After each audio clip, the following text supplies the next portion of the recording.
Bonjour à tous et bienvenue dans le Mug Now Tech. Nous sommes le 12 mai 2022 et on attaque tout de suite. C'est parti.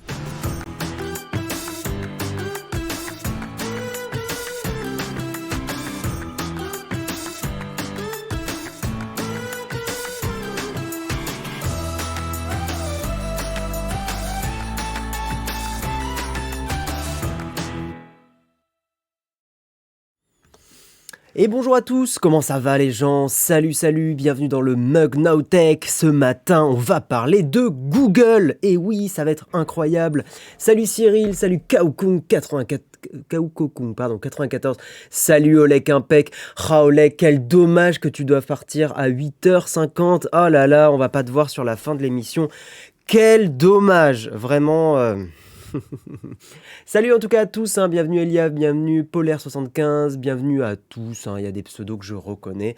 Ça fait plaisir de vous voir. Alors, vous avez regardé hein, la Google I.O. Qu'est-ce que... Waouh, mes nouvelles gourdes incroyables. Hmm. Exceptionnel. Est-ce que vous avez regardé la Google I.O. hier? On vous a envoyé chez nos confrères de Les Numériques. On fait un petit bisou à toute l'équipe d'ailleurs et à l'âme. Hein. Voilà, parce que j'ai un petit peu regardé hier. C'était assez chouette. Pas beaucoup. Pas beaucoup, parce qu'après j'ai fini Demon Slayer, hein, une série incroyable, enfin un animé incroyable. Donc voilà, Google I.O., est-ce que vous avez regardé hein parce que nous, on le sait que la plupart d'entre vous sont quand même plus excité par les keynotes d'Apple que par les keynotes de Google, enfin les présentations de Google. Donc voilà, est-ce que vous avez suivi? Est-ce que vous avez été intéressé? Qu'est-ce que vous en avez pensé? On va en discuter ce matin, tranquillou. Merci Maloun pour ton Prime, deuxième mois d'abonnement, merci beaucoup. T'inquiète, ça me laisse une heure sur ton dos, BG, y a pas de souci, Olek, avec plaisir. Gourde toi-même. Et au polaire, hein, on se calme, hein, attention. Attention. La Google quoi? J'ai regardé mes bofs. Ouais, t'as pas trop aimé, Locan, toi. Salut Bender92i. Ça m'a saoulé. Je préfère votre résumé. Bah écoute, Excusez-moi, je ne comprends pas. Google qui m'écoute ce matin. Vous avez entendu? Google qui m'écoute ce matin pour savoir si je vais être gentil avec eux. Ils le savent que je les porte pas dans mon cœur. Donc ils nous écoutent. Ok Google, raconte une blague. J'ai toujours une petite blague en stock pour vous. Que dit-on de quelqu'un qui joue aux jeux vidéo quand il est triste? On dit qu'il se console. Bienvenue à Google dans ce stream matinal, bien sûr.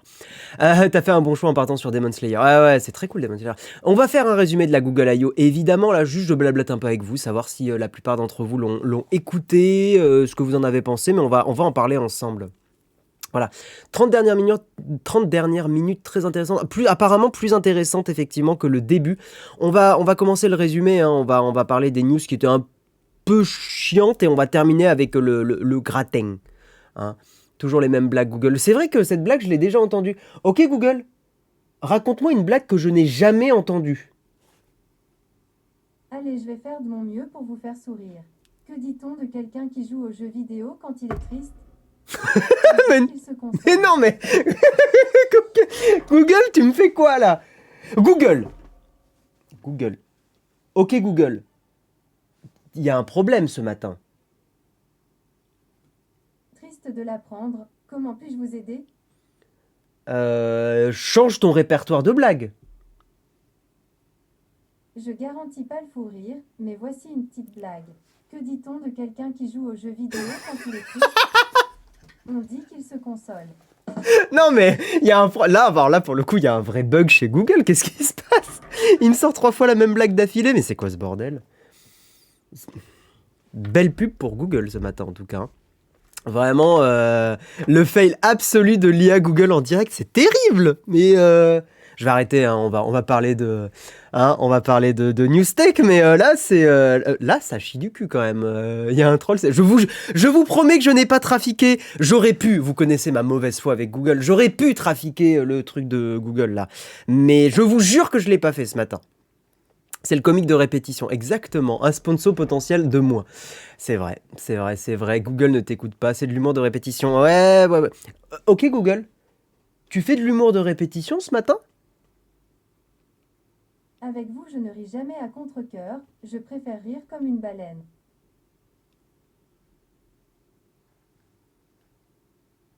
Ok.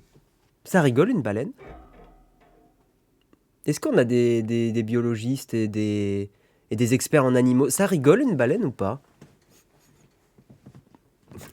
Bon allez, on va arrêter de raconter des conneries. En tout cas, oui, bah voilà, bienvenue dans le mug hein, pour ceux qui viennent d'arriver. On va donc parler de Google et je vous propose qu'on démarre tout de suite dans le kawa. Globalement, on va parler de Google. Il y a 2-3 petites news, on verra si on a le temps. Mais c'est vrai que là, on est là pour parler de Google ce matin. Donc c'est parti pour le kawa.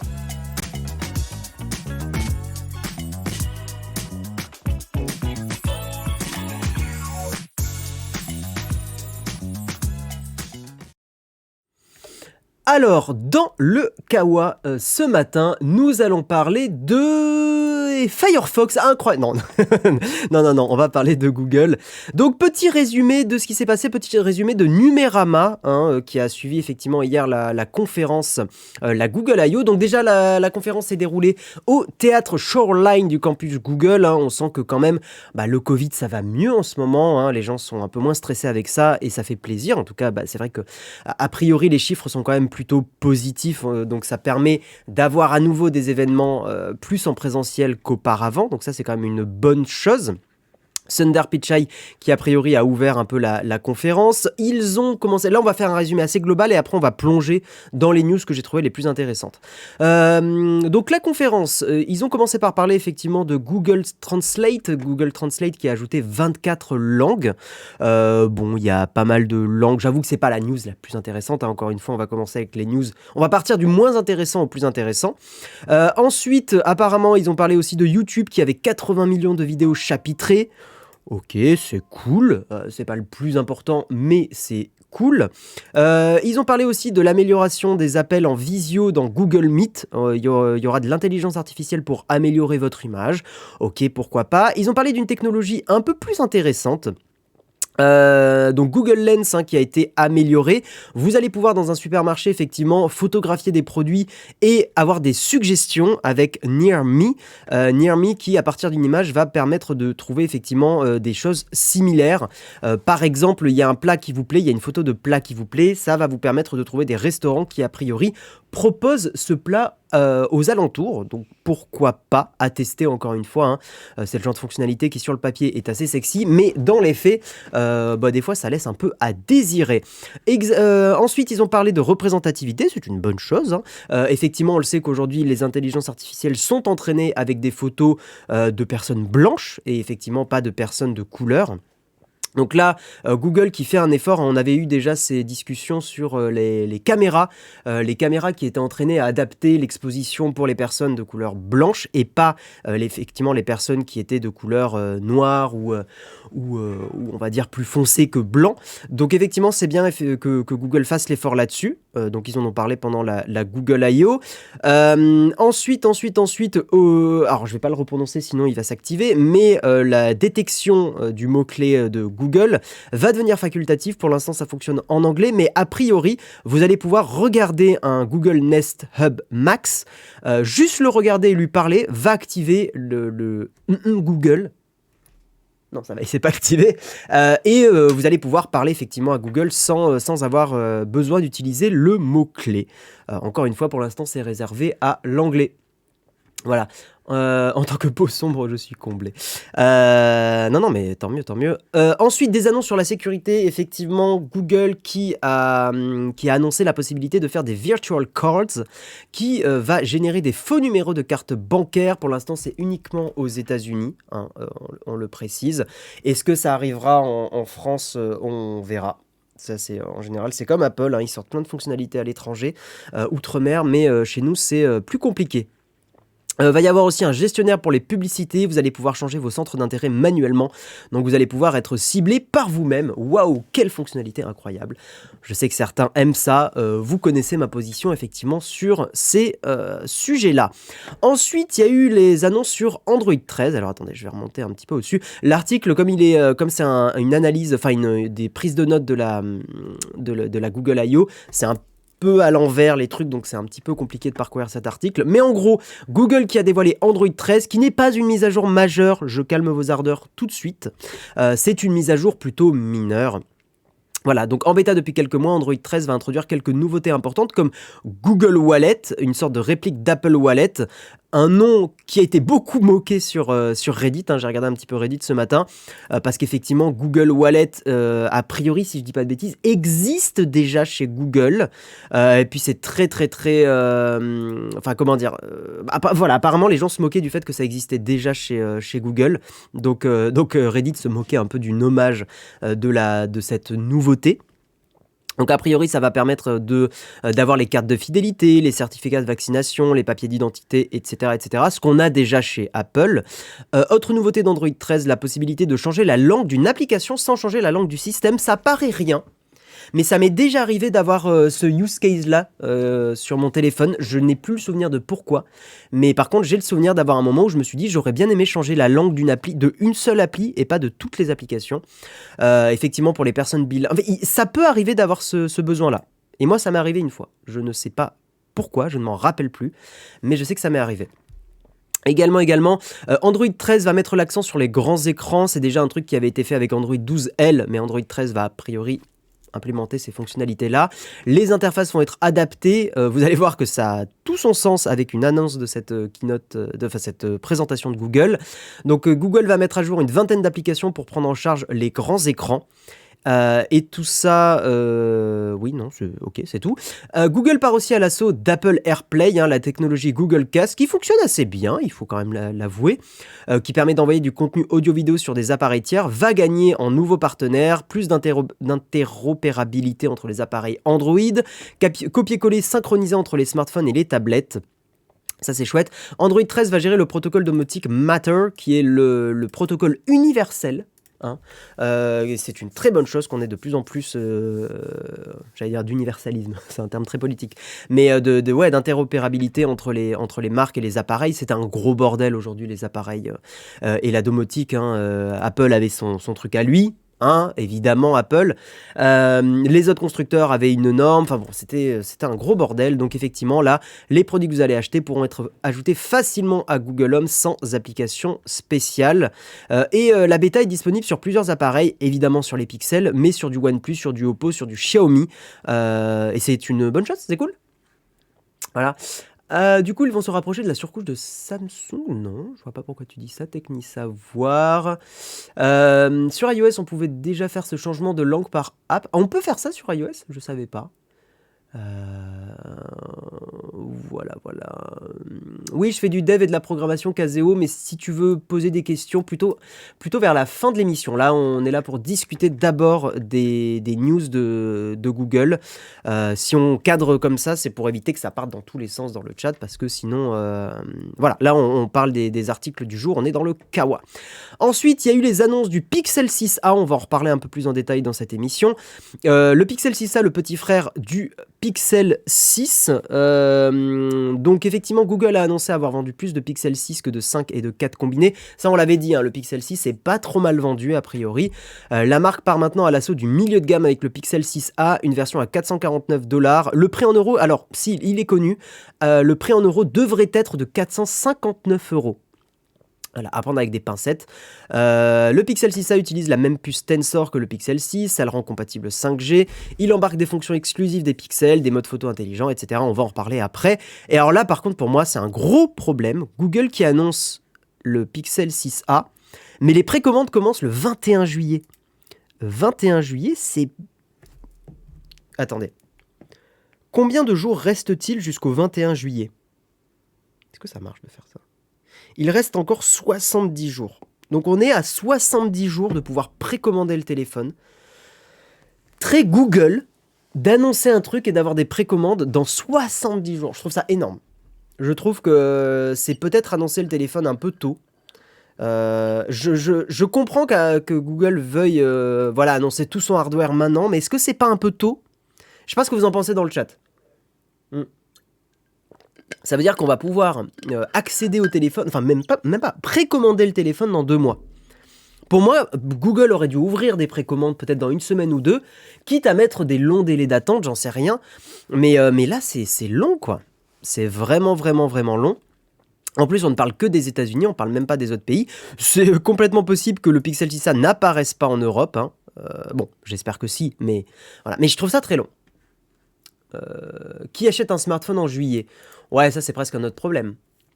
C'est normal, c'est peut-être lié à la pénurie de composants mondiale. Ouais, mais Charon des Enfers, c'est long. C'est très très très très long. Et moi, pour le coup, le Pixel 6a, c'est un téléphone que je trouve intéressant. Je pense qu'on le testera sur la chaîne. Je dis ça avec de grosses pincettes, hein. On verra si on a le temps.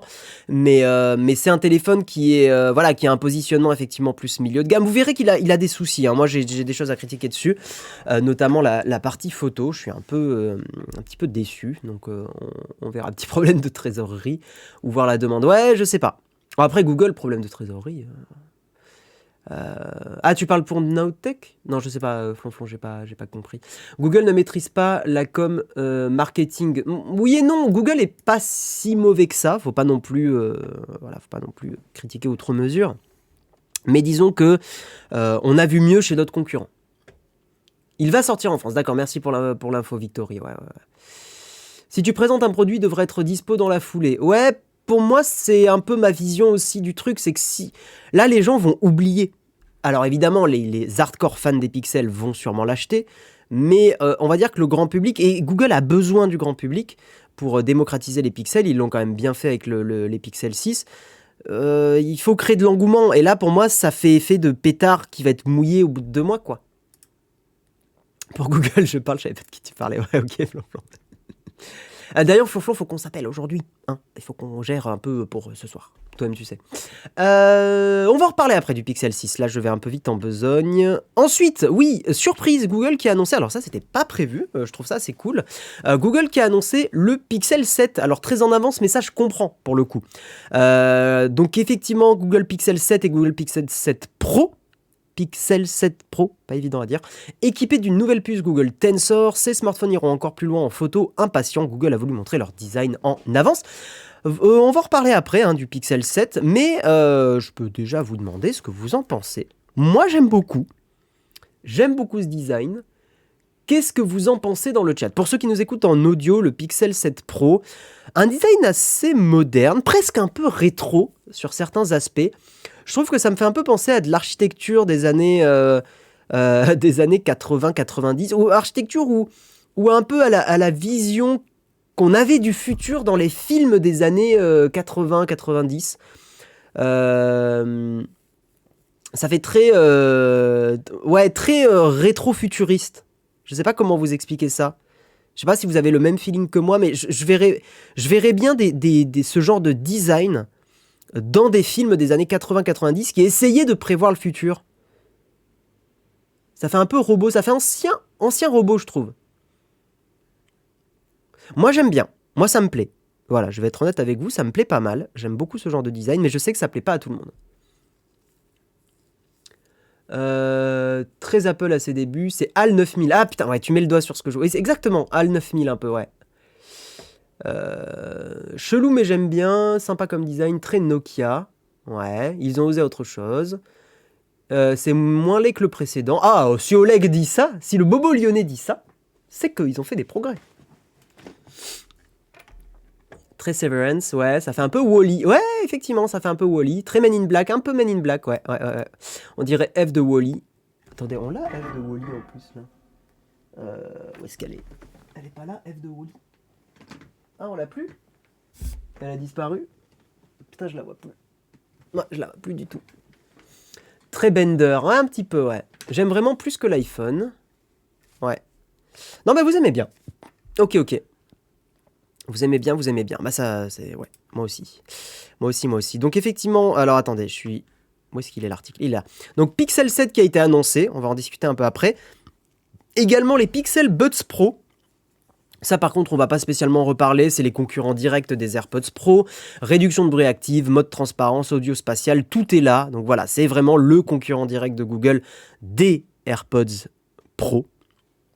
Et pour un prix assez similaire d'ailleurs, 199$. Pareil, toutes les précommandes, c'est le 21 juillet. Encore une fois, c'est long, mais c'est aussi peut-être le temps que Google fasse du stock. Voilà, trop cher, 219€. Ouais, après, si c'est aussi quali que les AirPods Pro, ça vaut leur prix. Merci Shake LOL pour ton Prime, merci beaucoup.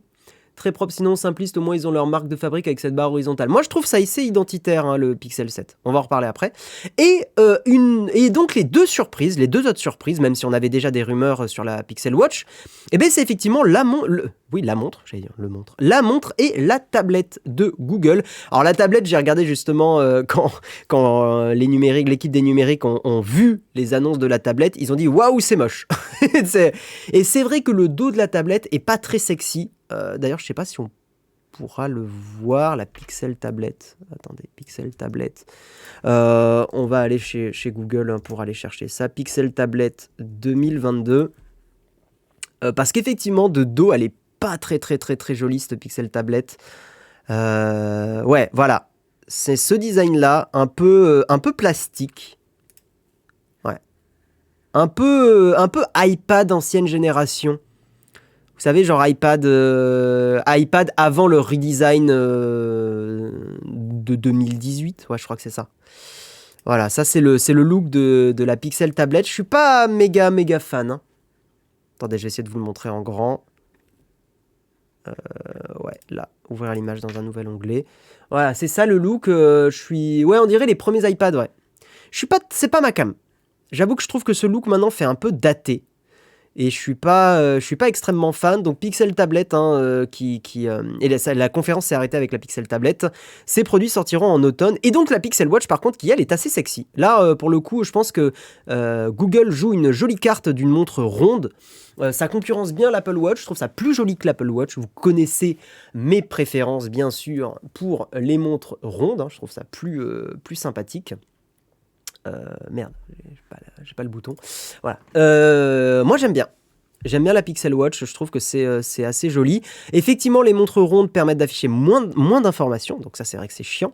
Mais d'un autre côté, ça fait... Je sais qu'il y a des gens qui ne supportent pas le côté carré de l'Apple Watch, et ça va peut-être leur parler. Voilà. Mon Dieu que c'est moche. Il y a des avis tranchés, tiens. Bah c'est plastique comme le reste, l'avantage c'est que ça dure plus longtemps et pas de rayures.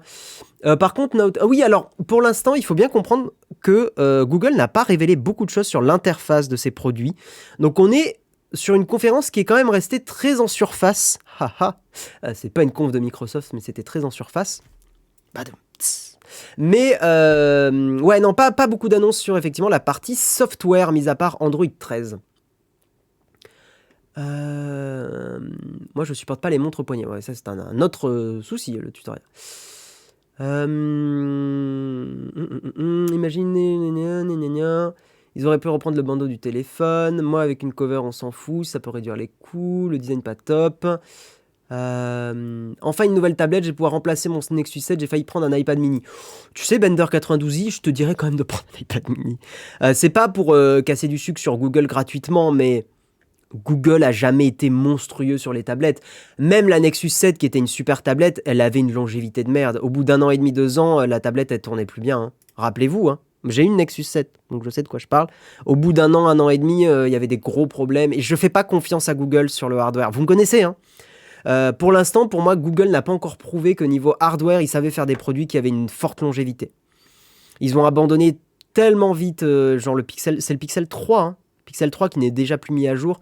Ça va pas, quoi. Ça va pas. Voilà, donc on va plonger un petit peu dans les annonces. Donc Google qui va lancer donc cette Pixel. Alors je vous montre un peu l'image là. Moi je trouve ça très joli, hein. Moi j'aime beaucoup le design. Encore une fois, le côté un peu rétro-futuriste me plaît bien. Et je trouve que la montre est assez sexy, assez jolie, quoi. J'aime beaucoup. Alors attendez. Donc effectivement, les deux produits surnommés Pixel Watch et Pixel Tablet sont attendus pour cet automne. C'est la première fois que Google opte pour un premier teasing en avance de ses futurs produits. Et voilà, une analyse de Numérama que je trouve assez pertinente, c'est qu'effectivement Google, je pense, en a marre des leakers, des personnes qui montrent les produits avant leur sortie via Twitter et qui font leur beurre là-dessus, même si les Pixel Watch, il y avait déjà plein de leaks dessus. Google coupe l'herbe sous le pied de ces personnes-là et révèle ses produits. Voilà. Google n'est pas beaucoup entré dans les détails de chaque produit. Les produits ont été conçus par ses soins de A à Z. Donc, ils n'ont pas fait appel à d'autres constructeurs pour leurs produits, alors que c'est ce qu'ils ont fait auparavant avec pas mal de sorties. La montre affiche un cadran circulaire, vous l'avez vu, avec un relief bombé sur le dessus. La couronne de la montre est annoncée comme étant tactile. La finition est en acier inoxydable. Voilà, c'est une montre connectée, hein, fonctionnalité pour payer, l'état de santé. Hein. Je vous rappelle que Google a racheté Fitbit il n'y a pas longtemps, c'est pas pour rien. La météo, le suivi de l'exercice physique et ainsi de suite. Elle pourra se connecter évidemment au Pixel 7. Ouais, c'est presque évident. Elle est attendue pour un peu plus tard. L'entreprise a évoqué un lancement commercial plutôt pour 2023 alors là, on parle de la Pixel Tablette. Hein, la Pixel Watch devrait arriver d'ici la fin de l'année, on va dire. La Pixel Tablette, par contre, ça sera 2023. Alors, voilà, pourquoi pas, hein, mais une annonce à 7 mois près. Bon, enfin, après, je dis ça, mais Apple l'a déjà fait avec leurs produits un peu pro, donc non, ça me choque pas tant que ça. Hein. La tablette aura effectivement la puce Tensor de Google, hein, la puce faite maison de Google qui est quand même une puce adaptée à de l'intelligence artificielle, du machine learning, tout ça. Mais voilà, pas grand chose à vous dire hein, sur la tablette, on n'a pas d'informations, ça a l'air d'être un produit assez basique pour le moment, et puis voilà, donc pas plus d'informations. Alors, est-ce que la tablette vous plaît? Est-ce que la Pixel Watch... Est-ce que vous verriez... On va lancer un petit sondage. Est-ce que vous verriez... oui, on va le faire là. Acheter la... On va plutôt le faire sur la Pixel Watch. Alors, attendez. Gérer les sondages. Nouveau sondage. Pixel... Si le sondage veut bien fonctionner. Alors, Pixel Watch. Ça me plaît. Ça me plaît. Ou alors, ça me plaît pas. On va faire un binaire, un sondage très binaire. Ça me plaît pas, à vos votes. Voilà, prenez votre téléphone, prenez votre souris, votre clavier. Pixel Watch, ça me plaît pas. Qu'est-ce que vous en pensez? Moi, je voterai totalement le ça me plaît. Hein. Moi, j'avoue que j'aime beaucoup.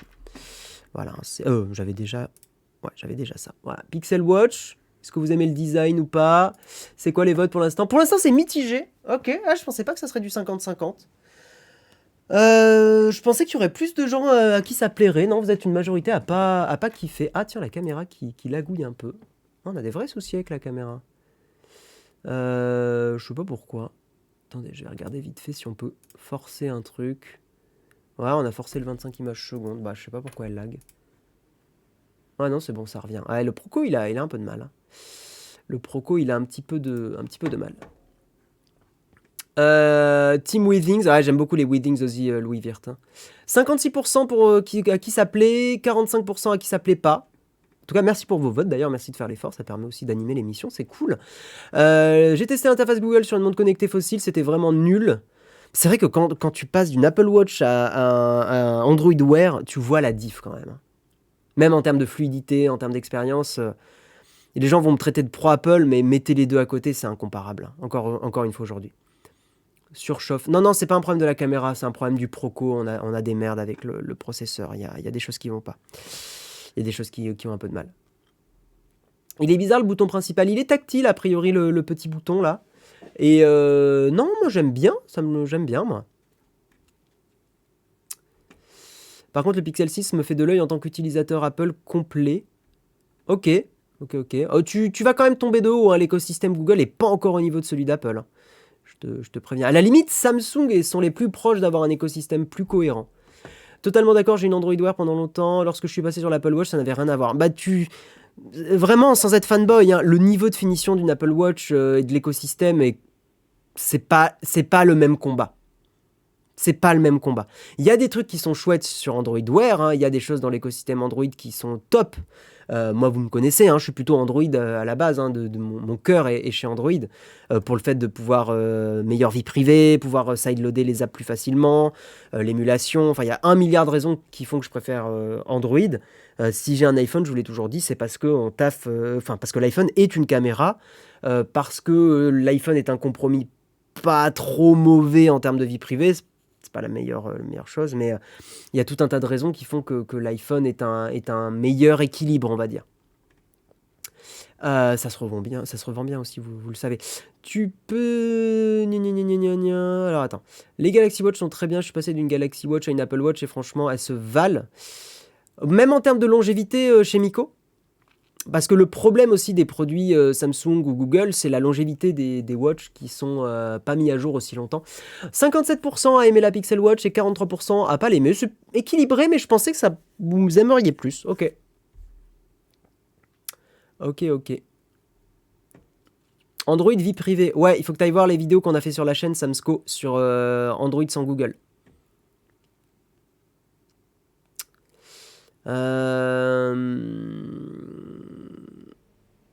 Totalement. Ouais, gna, gna, gna. J'adore les montres rondes, c'est ce qui me manque depuis le passage de Samsung à Apple. Non, mais les montres rondes, c'est quand même plus... Moi, je préfère. Hein. C'est quand même plus sympa. Ok, on va avancer. On va avancer. Donc là, on a parlé de la Pixel Watch et de la tablette. Bon, pas grand-chose à dire encore une fois sur la tablette. Par contre, on peut parler donc du Pixel 7. Le smartphone qu'on n'attendait pas. Effectivement, ça a été une surprise. Hein. Tiens, je vais zoomer un petit peu. C'est l'annonce que l'on n'attendait pas spécialement lors de la conférence Google I.O. du 11 mai. À la surprise générale, l'entreprise américaine a donné un très bref aperçu de son prochain smartphone maison, le Google Pixel 7, ou Pixel 7 comme vous voulez. Donc le Pixel 7 qui ressemble à ça, on en a parlé du design, mais pour ceux qui nous rejoignent en cours de route, on vous remontre le design qui a plutôt fait l'unanimité dans le chat. Hein. Les gens dans le chat, vous avez bien aimé le design du Pixel 7. Les informations sont pour l'instant assez minces. On sait qu'il sera proposé en deux versions, donc Pixel 7, Pixel 7 Pro.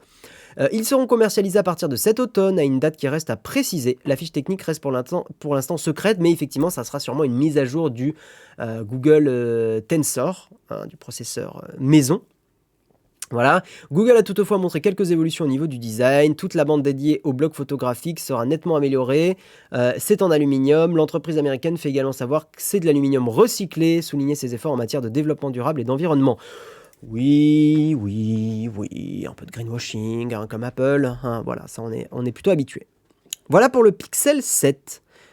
Désolé, hein, je sais que vous êtes déçus, vous aimeriez avoir plus d'informations, et pour l'instant, c'est un peu mince. On va reparler d'Android 13. Android 13, il y a eu des choses qui ont été annoncées. Android 12.5, oui, on est clairement sur une mise à jour mineure. Voilà. Pour vous dire à quel point Android 13 n'est pas très excitant, donc ça c'est donc Numérama hein, qui en parle. Sa nouveauté la plus importante, c'est Google Wallet, le portefeuille virtuel. Cette application reprend mot pour mot le concept d'Apple Wallet sur iOS. Ça regroupe les cartes de paiement, les cartes de fidélité, les tickets d'avion, les certificats vaccinaux, clés de voiture virtuelles, hein, aussi comme Apple, et les documents d'identité des pays qui autorisent leur dématérialisation. J'ai toujours un petit problème de foutre ces papiers d'identité sur ça, mais why not? Une meilleure gestion des tablettes et du multi-appareil. Donc la deuxième annonce importante effectivement d'Android, c'est la meilleure gestion des tablettes. Comme Android 12L, hein, je vous en avais parlé, hein, vous avez vu avant même de voir ça chez Numérama. La future mise à jour de l'OS mobile va ajouter quelques nouveautés visant à améliorer l'expérience sur grand écran. Une vingtaine d'applis Google vont gagner le support du multicolonne. J'espère que ça va pas mettre des mois à arriver. Hein. Vous savez que Google n'est pas forcément le plus rapide sur ces mises à jour-là. Effectivement, comme le dit Numérama, Google a du retard en la matière. En plus de ça, Google promet aussi du nouveau vis-à-vis de l'interopérabilité. Google va intégrer un copier-coller synchronisant entre les différents appareils. Vous copiez un truc quelque part, vous le collez autre part. C'est chouette.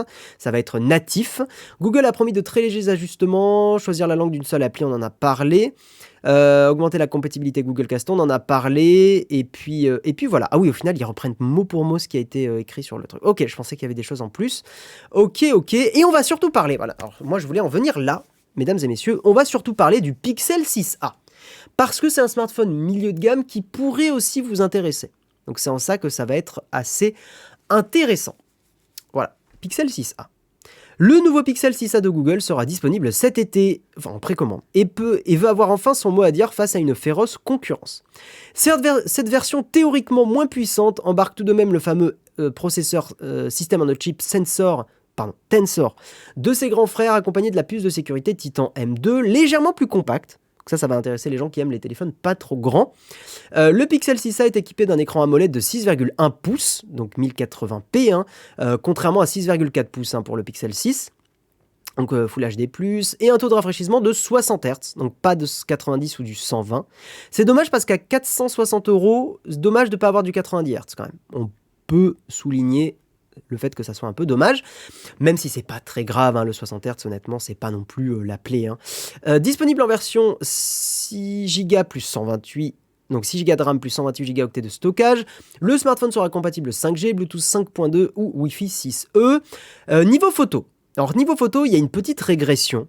En fait, Google continue d'utiliser le capteur principal IMX363 de 12,2 mégapixels, qui est en fait le capteur photo qu'on connaît très bien depuis le Pixel 3.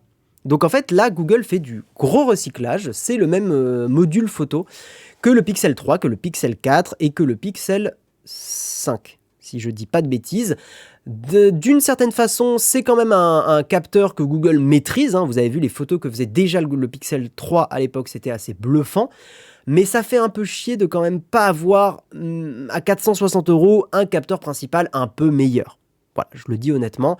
Maintenant, ça permet effectivement d'avoir d'une certaine façon la qualité Google à un prix plus raisonnable. Je trouve que je me serais attendu à avoir un prix de 399 € et là j'aurais accepté ce prix-là. Ce capteur-là, pardon, ce module photo-là. Par contre, l'ultra grand angle, lui, pour le coup, il est pas trop mal. Hein. C'est un IMX 386 de 12 mégapixels.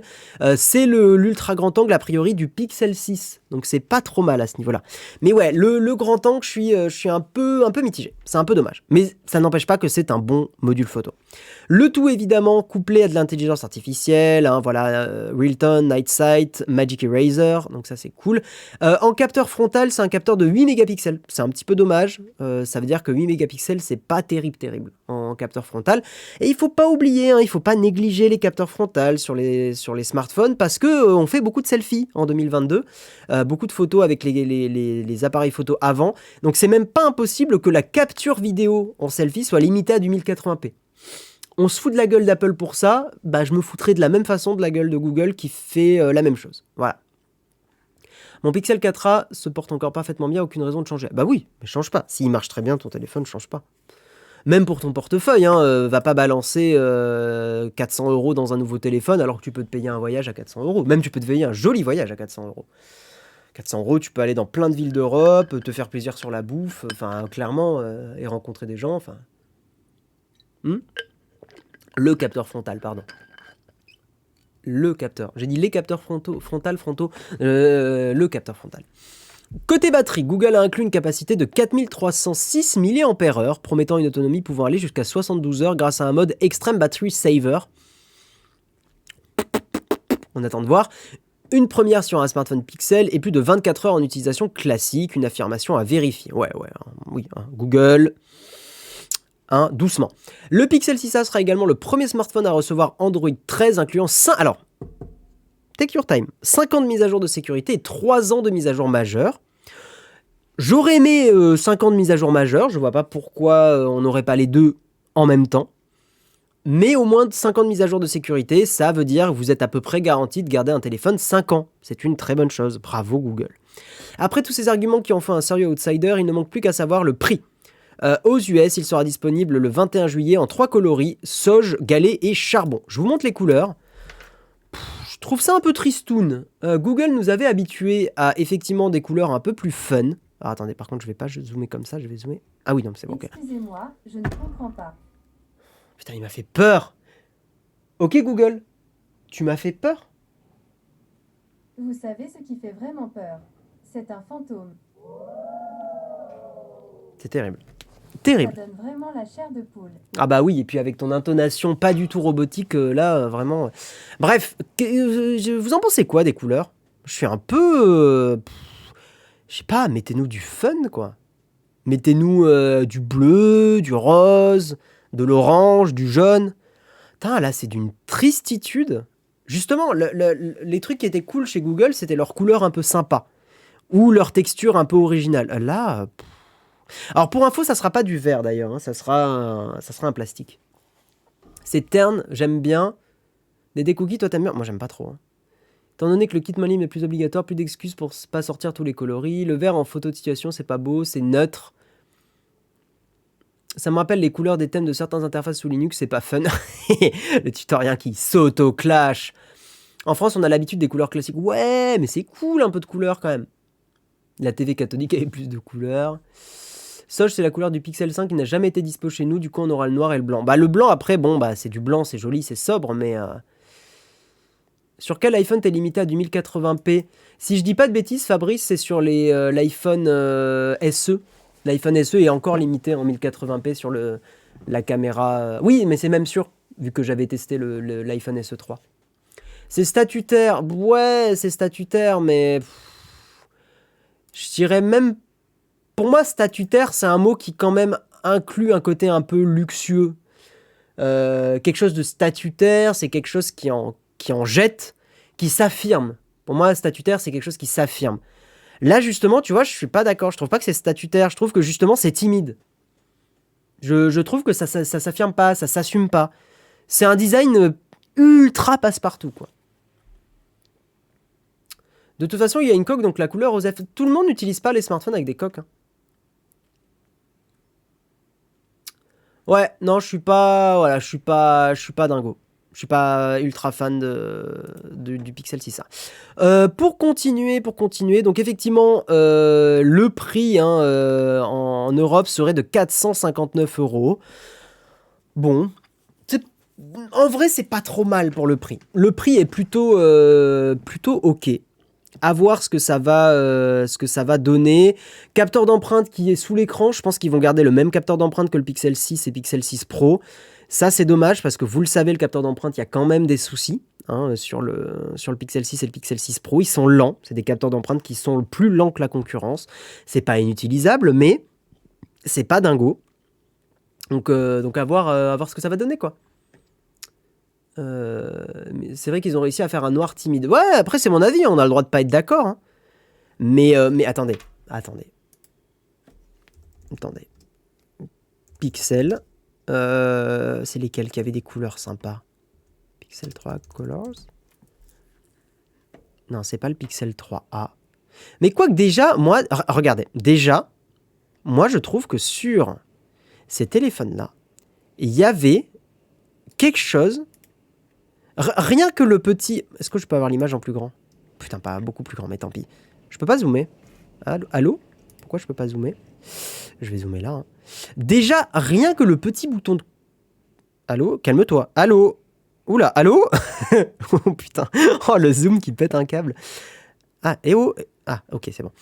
Effectivement, vous voyez déjà, je trouve que le petit bouton de couleur était la petite cerise sur le gâteau.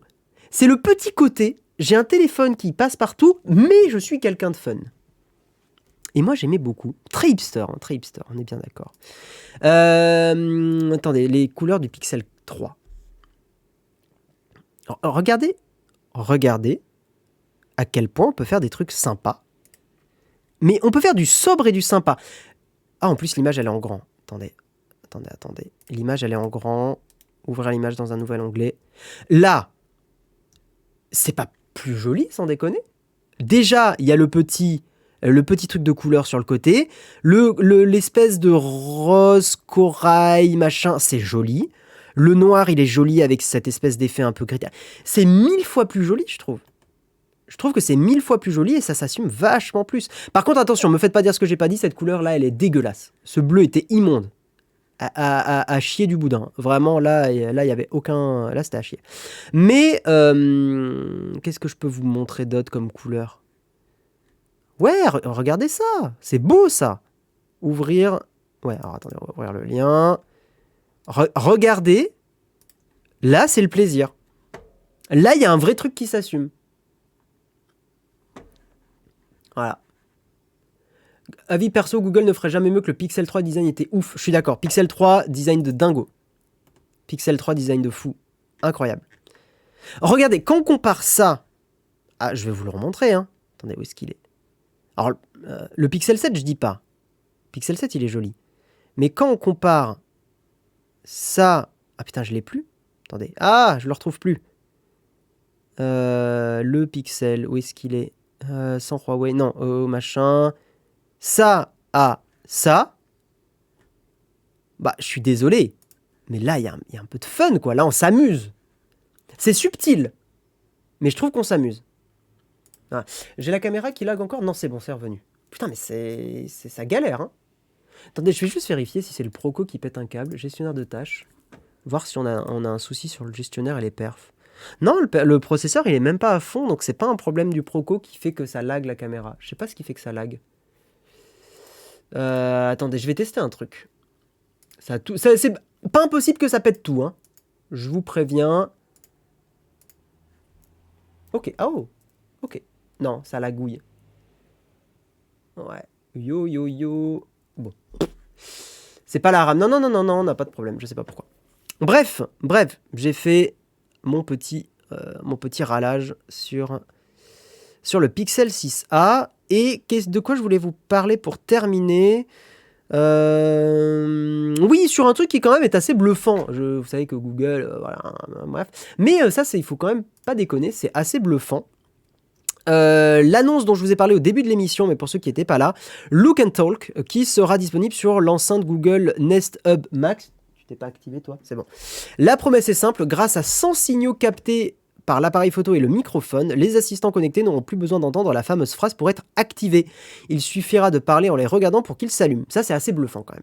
Honnêtement, je trouve qu'en termes de développement, de recherche en fait, de recherche et développement, pour arriver à détecter, pour pas se gourer et tout, je trouve ça assez cool.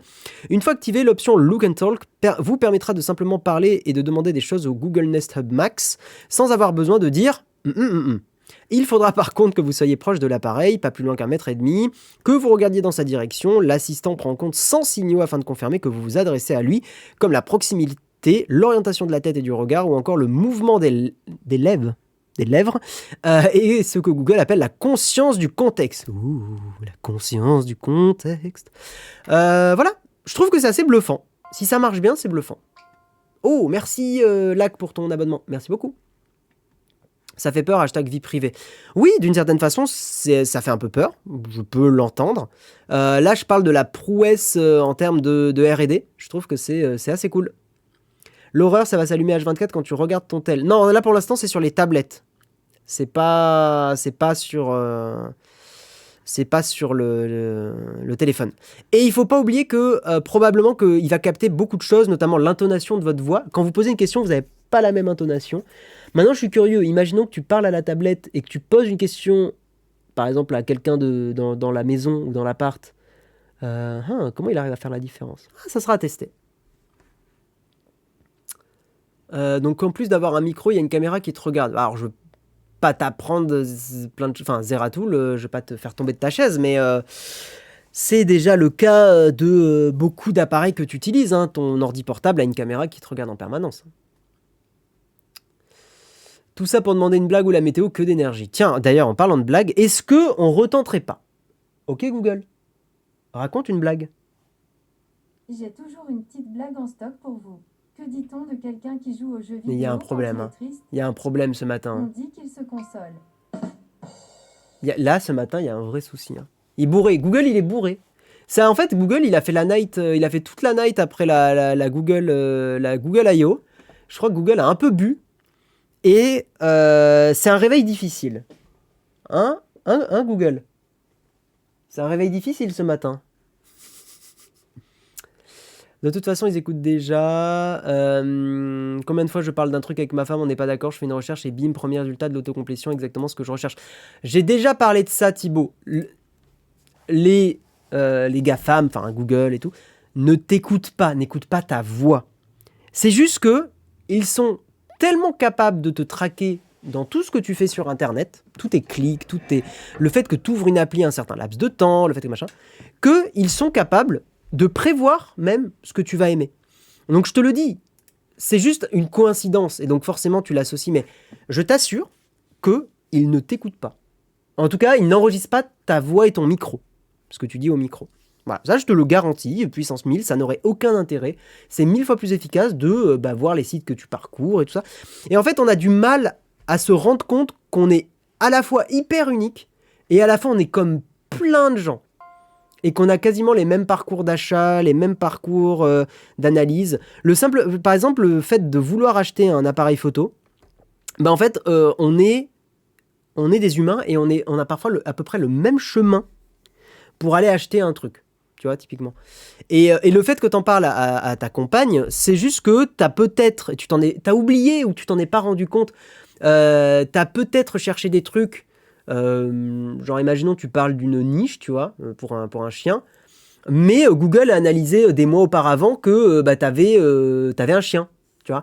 Et donc t'as pas fait le lien entre les deux et tu vas parler de niche et bam, comme t'as un chien, Google il a très bien compris que t'avais besoin d'une niche, une niche plus grande, etc. Quoi.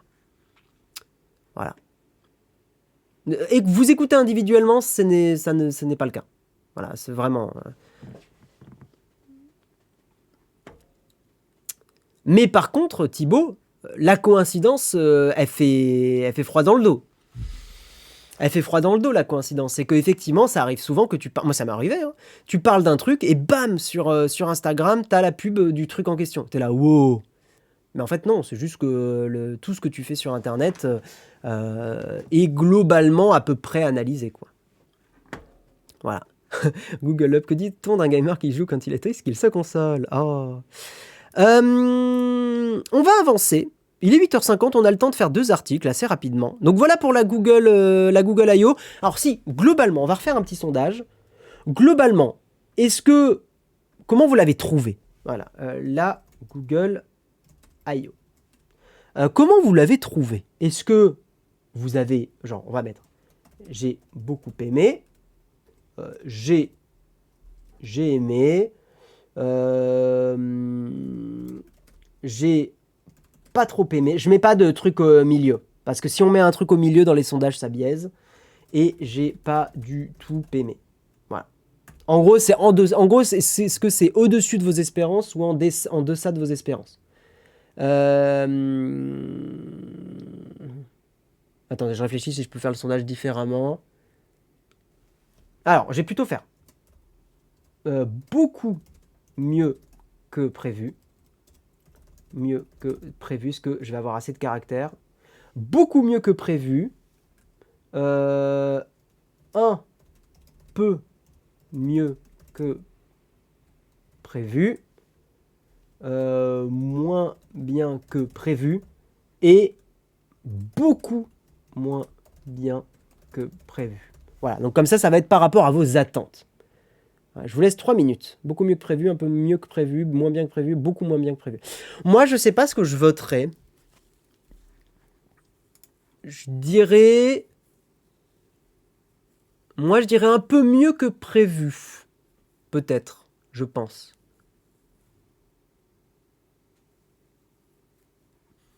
Un peu mieux que prévu, mais ouais, ou moins bien que prévu. Je sais pas si je voterai le un peu mieux ou le un peu moins bien.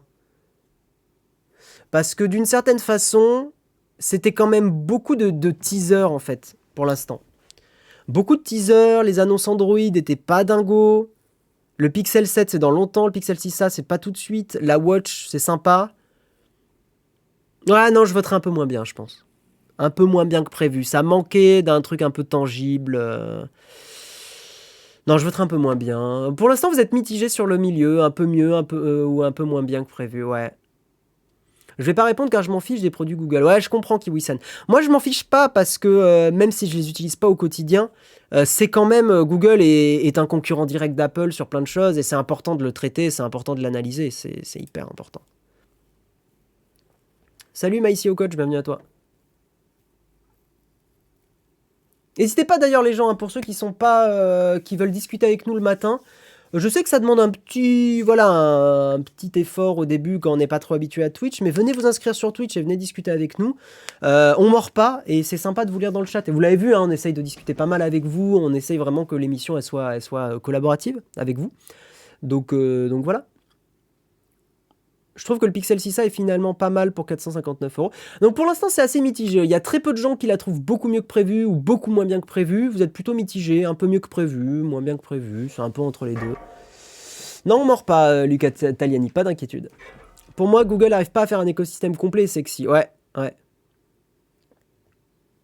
Avant, ils annonçaient une tonne de features qui sortaient le jour même. Là, c'est tout in the coming weeks. Ouais, dans les prochaines semaines. Ouais. Et ne laissez pas dormir votre prend. Moi, t'inquiète pas, Willron, on va refaire une petite passe. Ils n'ont pas parlé du remplacement des cookies pour l'instant. Ouais. Si je fais genre que ça m'intéressait, je dirais que c'était pas ouf. D'accord, ok. Ok, ok.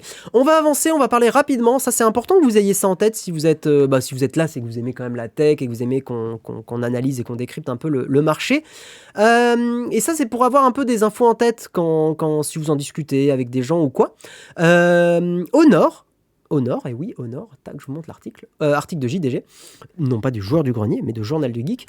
Honor est en train de devenir un géant des smartphones. Et oui, Honor qui revient un peu de loin. Honor qu'on voit aussi être un peu une marque.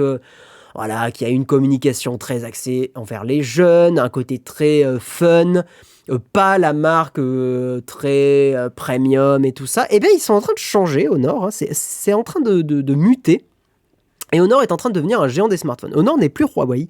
Ça, il faut vraiment, vraiment bien le comprendre. Donc, après des années d'incertitude, Honor relève la tête sur le marché du smartphone. La marque chinoise qui fêtera cette année ses 2 ans d'indépendance est en train de retrouver les sommets dans son pays d'origine, en Chine. Une belle réussite alors que la firme doit affronter des vents contraires depuis 2019. Rappelez-vous, hein, sanctions, voilà, avant c'était une sous-marque de Huawei, ils ont pris de l'ampleur, et puis sanctions américaines, hein, Donald Trump, tout ça, qui a mis un gros taquet à Huawei, plus le droit d'utiliser le Play Store, plus le droit de vendre aux États-Unis, hein, vous connaissez l'histoire, on a fait une vidéo. Pour permettre à sa filiale d'échapper aux sanctions, Huawei a décidé de vendre Honor en novembre 2021 à un consortium, donc pour permettre de pouvoir revendre et de pouvoir réintégrer le Play Store. Et au cours des 3 premiers mois de l'année en Chine, Honor a progressé. Donc premier trimestre en Chine, Honor a beaucoup progressé. Hein. Et je vais vous montrer le petit schéma qui montre là le premier trimestre 2021 versus le premier trimestre 2022. Et les évolutions sont assez intéressantes. Voilà, donc ça c'est intéressant, c'est pertinent que vous ayez tous ces chiffres. Vivo qui a un peu perdu, qui passe de 21% à 19,7%, qui sont en Chine les leaders, hein, Vivo. Ensuite, on arrive avec Oppo, qui aujourd'hui sont à 18%, une assez grosse chute hein, du nombre de ventes d'Oppo. Apple qui fait une croissance, pour le coup, malgré le conflit américano-chinois, donc qui passe de 14,7% de part de marché à 17,9%, donc Apple qui grimpe, hein, on a les progressions en bas, hein, une grimpette. Une grimpette de 4,4%. Et Honor, alors là c'est Stonks puissance 1000, hein, méga Stonks. Honor qui passe de 5,5% à 16,9%, une augmentation de 166,8%. Honor qui passe 4e hein, en termes de part de marché en Chine. Mi et donc Xiaomi qui lui reste à peu près stationnaire, hein, 15,2 à 14,9. Huawei qui fait une dégringolada. Est-ce que c'est finito pour Huawei? Je ne sais pas, mais qui passe de 15 à 6,2%. Et après, il y a les concurrents, hein, Realme et d'autres. Ben voilà en gros pour les parts de marché en Chine du marché du téléphone, trimestre 2021 versus trimestre 2022. Et donc oui, la plus forte progression, comme je vous l'ai montré, c'est Honor, hein, qui passe à 16,9% de parts de marché, avec des modèles comme le Honor 60, Honor 60 Pro et Honor 60 SE. Une belle croissance qui permet de devancer maintenant Xiaomi. Et oui. Voilà. Reste à savoir si la firme chinoise peut faire oublier Huawei en Europe, hein, c'est tout le challenge pour Honor. Ouais, méga stonks, ouais. En fait, ce qu'Honor gagne, Huawei le perd. Ouais, complètement.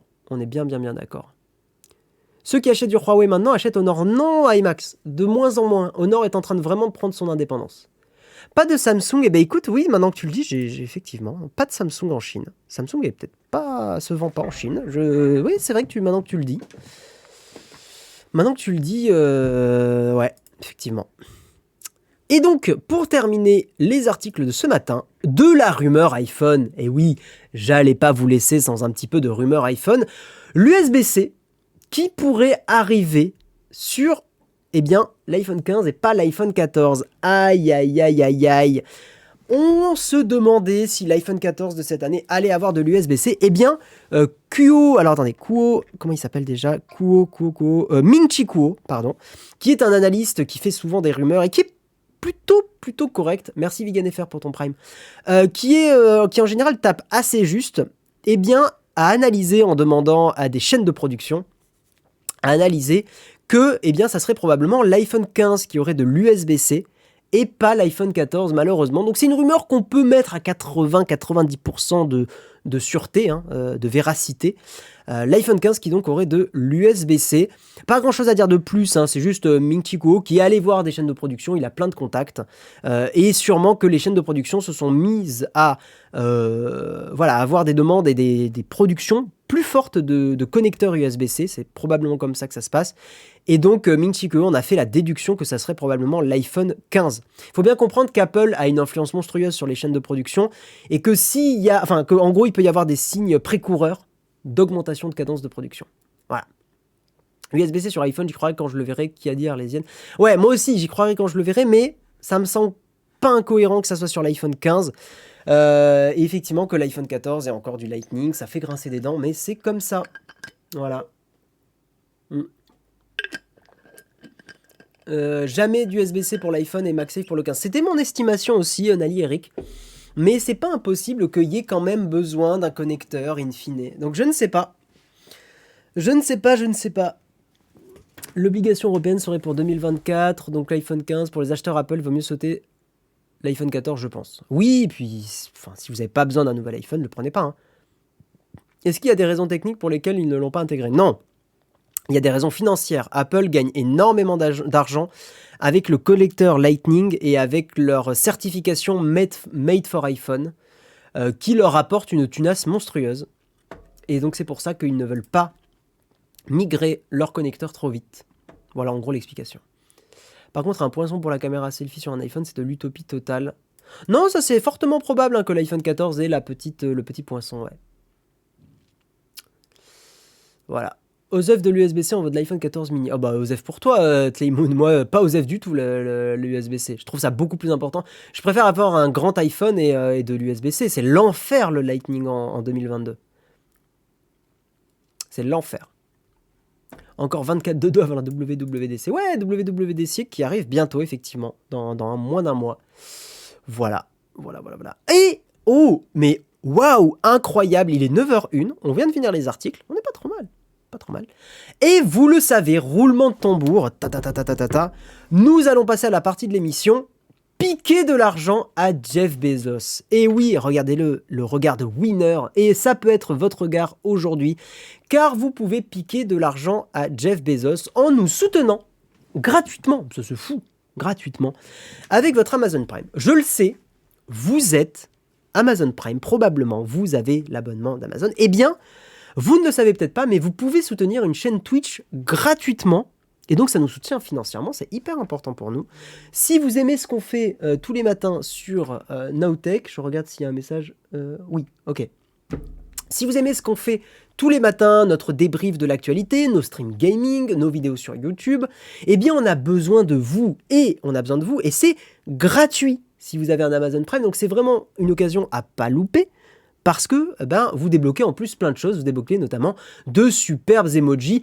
Je vous invite le chat dès maintenant, allez-y, vous avez le droit de spammer une fois dans l'émission, c'est maintenant. Vous pouvez spammer toutes les emojis de Nowtech, il y en a quelques-unes qui sont gratuites, mais la plupart sont réservées aux contributeurs. Allez-y, spammez les emojis les plus débiles qu'on a sur Nowtech, foncez, vous avez ma permission totale pour montrer ce que ratent les gens qui ne sont pas Amazon qui ne sont pas Twitch Prime, voilà, et je vais vous montrer comment on fait. Vous allez voir, c'est assez simple, hein. Waouh, mais oh là là, mais que de beaux emojis ce matin, emojis que vous pourrez utiliser effectivement pour réagir à l'émission, et ça c'est quand même la folie exceptionnelle. Imaginons vous aimez énormément, tiens, on va prendre Jades, on le fait un petit coucou d'ailleurs. Imaginons que vous avez envie de soutenir un créateur ou une créatrice. Voilà, en l'occurrence, là on parle de nous, mais ça peut très bien être aussi d'autres personnes. Vous allez sur Twitch, incroyable, et il y a ma caméra qui gêne. Vous allez sur Twitch et vous cliquez sur le petit bouton ici, s'abonner. Incroyable, ici vous allez avoir une case à cocher avec l'abonnement Prime. Vous cochez le truc, vous appuyez et ça donne des Primes. Et voilà, et c'est aussi simple que ça. Ça prend littéralement 30 secondes, il faut bien connecter son compte Amazon et Twitch pour vérifier que tout va bien. Ça prend 30 secondes et pour nous, c'est beaucoup. C'est peut-être pas grand-chose pour vous, comme on dit, mais pour nous, ça veut dire beaucoup. Voilà pour la campagne piquer de l'argent à Bezos. Voilà. Rendez Bezos heureux ou malheureux, comme vous voulez. Mais rendez-nous heureux surtout nous. Voilà. Et je vous propose qu'on passe à la petite cerise sur le croissant, et je vais vous embêter avec Firefox, ça va être incroyable.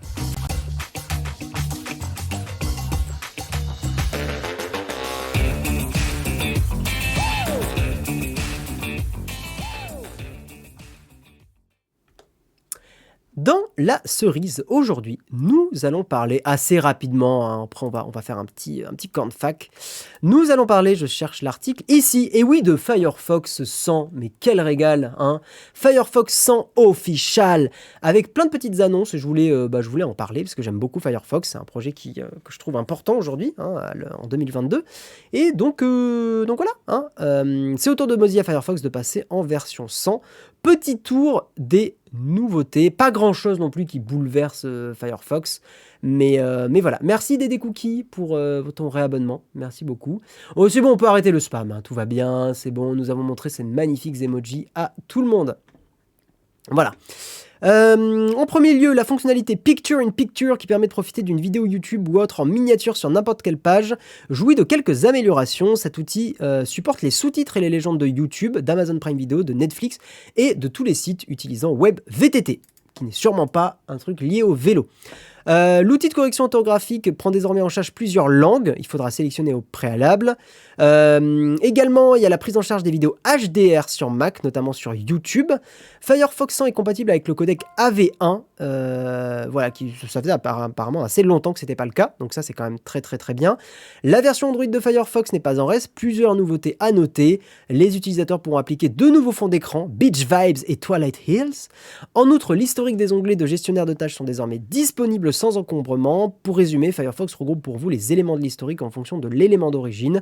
Si vous avez consulté plusieurs pages sur Phone Android, par exemple, toutes les pages seront regroupées dans un dossier sous le terme de votre recherche. Ça, c'est quand même cool.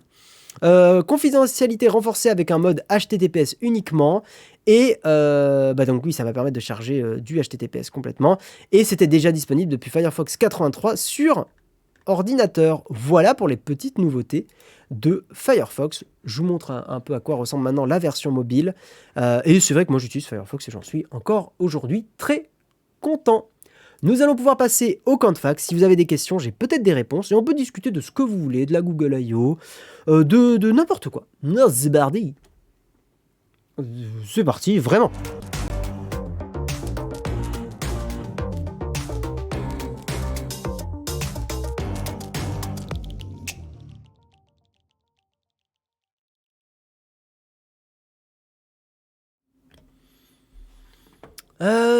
Je comprends pas la hype derrière Firefox. Bon, il n'y a pas de hype derrière Firefox, hein, c'est un navigateur qui est en perte de vitesse. Non, Firefox a un gros avantage. Oui, on va parler du jeudi contributeur, t'inquiète, Samuel. Firefox, en fait, c'est plus un côté où, d'une certaine façon, tu soutiens l'open source, tu soutiens...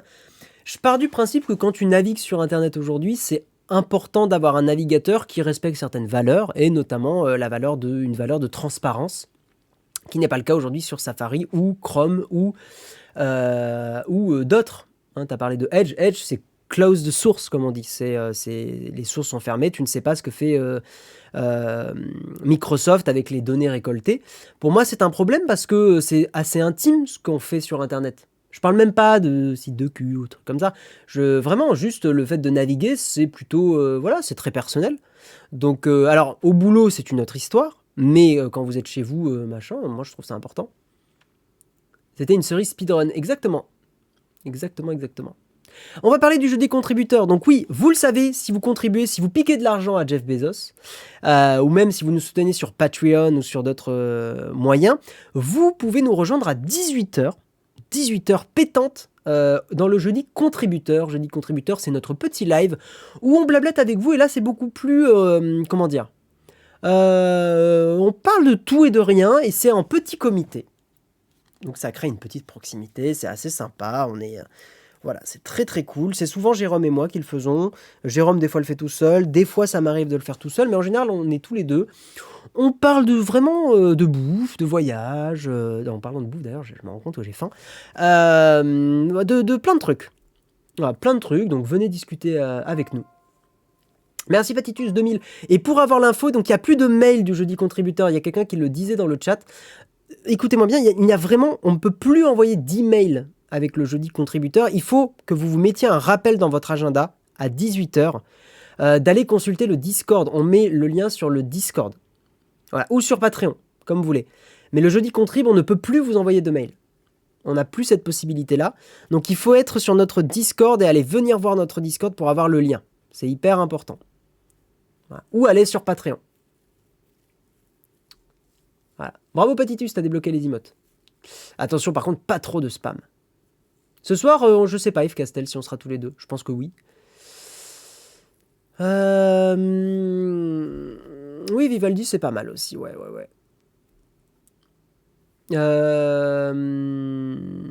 Un avis sur l'espionnage de masse en train de se mettre en place au niveau européen. Alors là, j'ai pas suivi du tout l'histoire, Ragos 49. Si tu as un peu plus d'infos, je suis curieux de ce qui est en train de se passer. Je propose un sondage navigateur de chat. Ouais, on peut.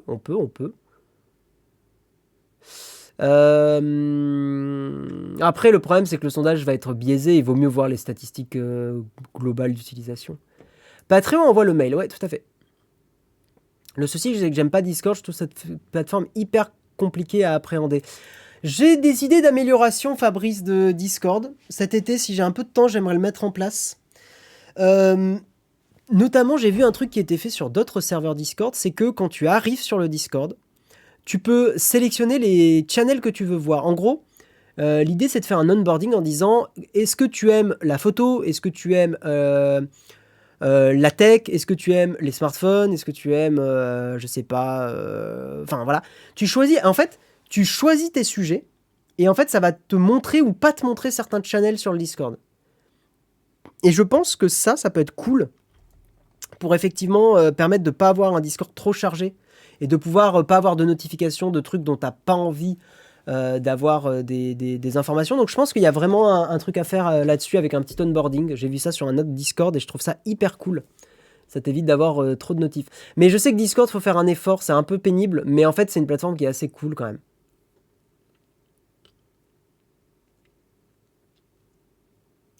J'aurais préféré que le AV1 ne soit pas pris en charge, mon PC peine à les décoder. Ah ouais. Petite info, annonce de ce soir du nouveau casque 1000 XM5. Faut vraiment qu'ils changent les noms, Sony, c'est plus possible. Ok, ils font un XM5, d'accord. Pour le Prime sur l'iPhone 11, j'ai dû forcer l'affichage de tous les sites en version desktop. Non, t'as pas d'autre solution. Sur iPhone, t'es obligé de mettre en version desktop. Niveau vie privée, si tu commandes Discord, ils ont pas trop communiqué dessus, en fait, dans le sens où ils se réservent le droit d'en faire des choses, mais pour l'instant, ils font pas grand-chose avec tes données. Faut pas mettre de trucs perso sur Discord. Envoyez pas des nudes sur Discord, littéralement. Enfin, voilà. Non, mais t'inquiète, Patitus, y a pas de souci. Tu peux utiliser des emotes, hein. C'est juste, faut pas spam avec. Mais Sony, c'est terrible, hein. Faut arrêter, hein, Sony. Hein. On vous aime bien, mais faut arrêter. Ragos, est-ce que t'as remis un message ou pas? J'ai pas vu. Ah, t'as mis un lien, mais ça marche pas les liens, Ragos. Faut pas que tu mettes un lien, explique ce qui se passe. Parce que les liens, ça, c'est bloqué. Alors attendez, c'est quoi le XM machin truc bidule là 1000 XM5. Attendez. 1000 XM5, on va voir. On va voir ce qui se passe. 1000 XM5, recherche Google. Les emballages ont déjà fuité. Ah bah bravo. C'est le haut de gamme, non? C'est ça, le 1000 XM5. C'est le haut de gamme de Sony? Ouais, ok. Sony, je les ai jamais trouvés confortables, leurs casques. Donc c'est un peu le problème, quoi. Ça, c'est un rendu du Sony. Après, il est joli. Est-ce qu'il sera plus confortable? Je sais pas. Ouais, c'est le haut de gamme, hein, c'est ça. On est d'accord. Discord, trop d'options à gérer. Ouais, je comprends, Fabrice. C'est pour ça, moi je vous le dis, Discord, mettez-vous, au lieu d'aller sur Discord, mettez-vous un rappel sur votre agenda, quoi, qu'il y a le jeudi contrib à 18h. Ce sera plus simple. Ouais, il est beau, hein, le casque de Sony. Hein. Sony, ils sont plutôt doués en termes de design. Hein. C'est juste, par contre, en termes de nommage, c'est la pire marque. Alors, Bruxelles, le Parlement européen a approuvé le e-privacy derogation, gna gna gna. Ok. Ah ouais, ah bah il faudra en parler de ça, tiens. Ragos, ok, je regarderai un peu. Après, est-ce que ça passera, tu vois, là pour l'instant... Ouais, à voir si ça passera. Effectivement, c'est problématique ce qui se passe en Europe là. Tu dis quoi, Fabrice? J'aime bien Jeff Bezos, je le trouve de prime abord, plus sympa qu'Elon Musk. Ouais, mais après tu les connais pas dans la vraie vie, ça se trouve c'est juste une impression. Je pense que c'est des personnes qui sont Tu vois, moi je te dirais, comme ça, Elon Musk, je le trouve plus sympathique que Jeff Bezos, hein. Tu vois, et pourtant c'est basé sur pas grand-chose. C'est basé sur du ressenti. Moi, non, moi je suis pas ni fan ni de l'un ni de l'autre, en fait. Je suis, je, Tu vois, je suis, comment dire, enfin, en fait, je préfère garder une certaine distance avec ces personnalités-là. J'essaie de rester un peu neutre. Parce que je pense que c'est des personnes qui font à la fois des choses cool et des pas cool. Je pense que, enfin voilà, vous nous connaissez, hein, nous on jette pas le bébé avec l'eau du bain. Jeff Bezos, d'une certaine façon, est un homme intéressant, et avec sa femme d'ailleurs, parce qu'on oublie sa femme qui s'appelle, je suis désolé, j'ai plus son nom en tête, parce qu'elle a beaucoup bossé chez Amazon aussi, femme de Jeff Bezos, ça me fait chier de dire femme de Jeff Bezos, mais c'est juste pour avoir son nom. Mackenzie Bezos, voilà, qui a énormément bossé sur Amazon. Et d'une certaine façon, Mackenzie et Jeff ont démocratisé la vente sur Internet. Et aujourd'hui, c'est grâce à eux qu'il y a un système aujourd'hui comme Amazon qui permet, enfin, qui a démocratisé la vente de livres par Internet. Enfin voilà, tout n'est pas à jeter. C'est quand même une révolution dans nos usages numériques. Elon Musk a démocratisé la voiture électrique, même si je continue de penser que c'est, je sais que ça va faire grincer des dents dans le chat, mais que c'est pas la solution in fine pour les problématiques écologiques. C'est une transition, mais est-ce que c'est la bonne solution? A priori, les rapports que j'ai lus disent que non. Voilà, on verra ce que ça donnera. La conquête de l'espace, ça, j'ai un avis très mitigé dessus. Je pense que d'un côté, c'est très humain d'aller explorer des nouvelles contrées. De l'autre, je préférerais qu'on se concentre plus sur la planète actuelle et qu'on trouve des solutions passionnantes et techniques pour améliorer l'état de la planète actuelle et comment on va améliorer les choses. Maintenant, c'est vrai que c'est inspirant aussi, hein, de la conquête spatiale. Donc voilà. Donc tout n'est pas à jeter chez ces personnalités-là, mais je me garderais bien de trouver ces gens sympathiques ou pas sympathiques, car faut pas oublier que ils sont inspirants, mais une de leurs principales motivations est quand même le profit. Et faut pas oublier que des personnalités comme Elon Musk étaient les premiers à forcer les employés à bosser malgré le pic du Covid. Donc forcer les gens à bosser, même s'ils étaient malades, même s'ils pouvaient se transmettre le Covid. Aujourd'hui, le Covid, on en commence à en rigoler parce que c'est moins violent qu'avant. Je vous rappelle qu'à une époque, le Covid envoyait quand même beaucoup de gens à l'hôpital et qu'on, voilà, c'était, voilà. Guillaume Barobic sur Twitter, oui. Je suis content que ça vous fasse rire. Euh,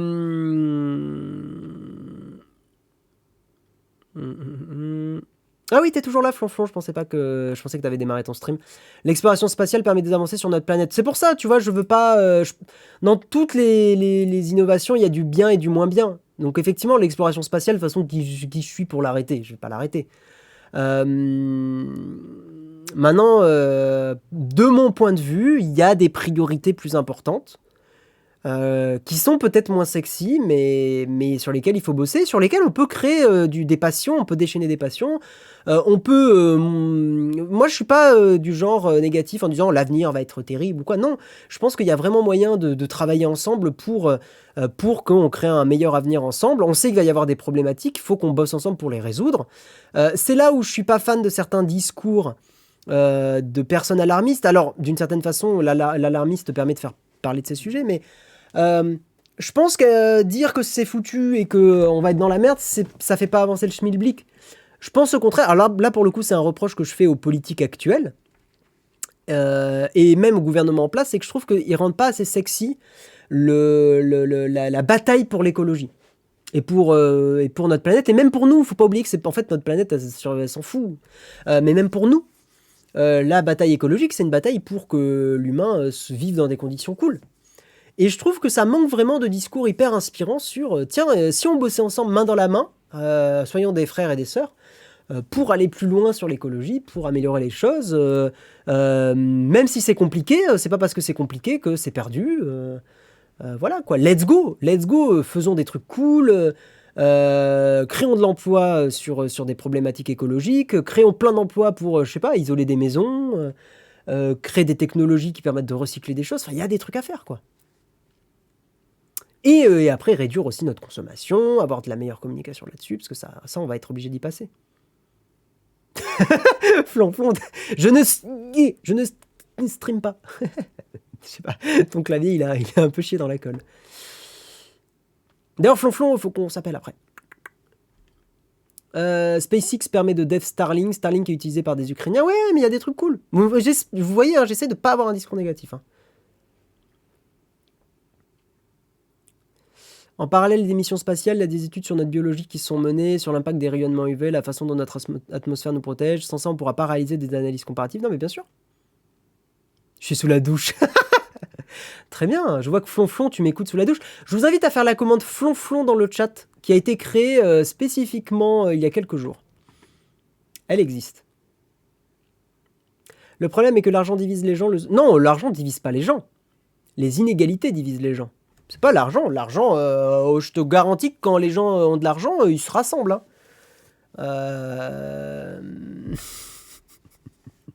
Non, l'argent n'est pas le problème. Maintenant, on pourra avoir des débats politiques et philosophiques. Mais on va pas les avoir tout de suite. Bezos expliquait dans Shatter Space que le tourisme spatial est un moyen d'entraîner n'importe qui à s'entraîner, à s'habituer. Voilà. Bah, typiquement, le tourisme spatial, vous voyez, j'ai un peu de doute. Le spatial pour la science, etc., pour l'exploration, why not? Le tourisme spatial,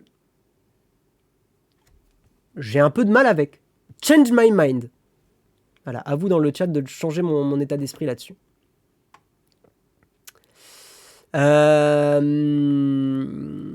L'écologie, c'est pas un sujet qui intéresse les gens à part pour taxer les riches. La taxation du carburant a créé les gilets jaunes. Les gilets jaunes n'ont pas été créés qu'à cause de ça. Les gilets jaunes sont arrivés parce qu'il y a eu on va parler très politique, mais il y a un ras-le-bol par rapport à une partie de la classe politique qui... En fait, les gilets jaunes sont nés d'une injustice réelle. Injustice qui est que des gens vivent plus misérablement que d'autres personnes, et on parle des inégalités, et que effectivement, quand tu as une augmentation de quelque chose qui te permet d'aller au travail, bah tu prends les torches et tu râles, quoi. C'est normal. Pendant ce temps, t'as des personnes qui viennent voter en jet privé, quoi. Jean Castex, pardon. Mais voilà, il y a des personnes qui prennent l'avion pour aller voter. Tu vois, et en fait, c'est juste que les gilets jaunes sont arrivés parce que les gens en ont marre de toutes ces histoires. Et tu peux pas leur en vouloir. Alors après, tu peux critiquer la violence, tu peux critiquer d'autres choses, mais tu peux pas en vouloir aux gens d'être agacés de ça. L'exemplarité au niveau de la classe politique doit être une priorité. Quand tu vois des ministres ou des personnes qui utilisent l'argent public pour acheter des fringues, je sais plus comment elle s'appelle, celle qui a fait ça récemment, mais t'as envie de casser des trucs, tu vois. C'est normal. On en a gros, ouais, exactement. Non, et en plus, je vous le dis, on peut être libéral, on peut être de droite, vous me connaissez, moi je penche plutôt à gauche, mais on peut être de droite, on peut être libéral, on peut être machin, tout en ayant le discours que j'ai. C'est-à-dire une meilleure répartition des richesses, un meilleur équilibre. L'un n'exclut pas l'autre. Vraiment, hein. Là, je suis assez convaincu. Hein. On peut être pour l'entrepreneuriat, on peut être pour l'innovation, tout en voulant en parallèle une exemplarité de la classe politique, une meilleure répartition des richesses, une politique qui vient s'occuper effectivement des Français qui ont été un peu oubliés depuis des années, des oubliés de la mondialisation, comme on dit. Donc voilà.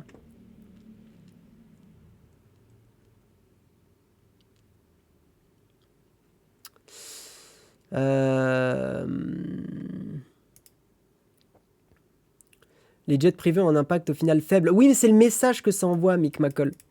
C'est le message que ça envoie quand quelqu'un prend un jet privé. Ça envoie un message. Ça envoie un message de « j'ai le privilège de prendre un truc qui turbopollue pendant qu'on vous dit de faire pipi sous la douche ». C'est ça le message que ça envoie.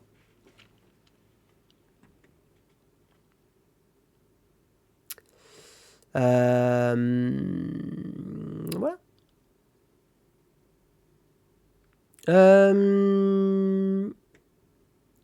Le tourisme spatial, c'est très con. Non, c'est pas très con le tourisme spatial, parce que sinon tu peux dire que le tourisme actuel dans d'autres pays est con.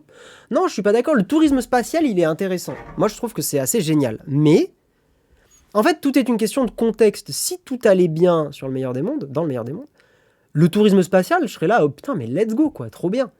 Mais c'est juste qu'on a des problématiques aujourd'hui, sur la planète, qui sont à traiter, et qui, de mon point de vue, sont plus prioritaires que ça.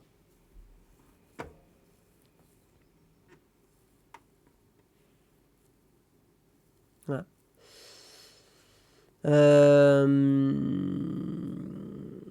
C'est Elon Musk qui utilise son jet pour un trajet d'une heure en voiture. Ce qui me fait rire avec Elon Musk, c'est qu'il y a un... Et ça, vous le savez, je crois, mais il y a un compte Twitter qui analyse les déplacements d'Elon Musk en avion. Et Elon Musk, il essaye de virer ce compte et il n'y arrive pas. Parce que je crois que le mec a fait une API pour voir les déplacements d'Elon Musk en avion. Ça me fume. Ça me tue. Ça me tue. Je trouve ça hyper drôle.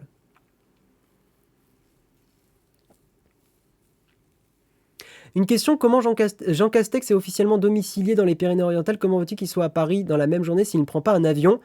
La procuration, yeah. La procuration. Pour voter. Ça existe. Et c'est comme ça que font tous les Français.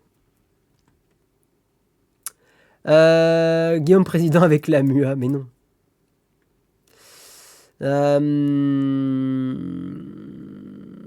On va terminer là-dessus, mesdames et messieurs. Mais c'est intéressant de parler de tout ça avec vous. Ouais, le tourisme spatial est à mettre en parallèle avec le tourisme aéronautique. Au début, l'aéronautique était réservée à une élite, puis s'est démocratisé. Ouais, tout à fait. Tout à fait. Non, mais c'est pour ça, je pense que le tourisme spatial va se démocratiser, va devenir de moins en moins cher. Et j'ai pas trop de doute là-dessus que ça se démocratisera. Maintenant, là, c'est plus une question philosophique. Et dans ma philosophie à moi, je pense que c'est pas la priorité. Mais c'est une discussion intéressante.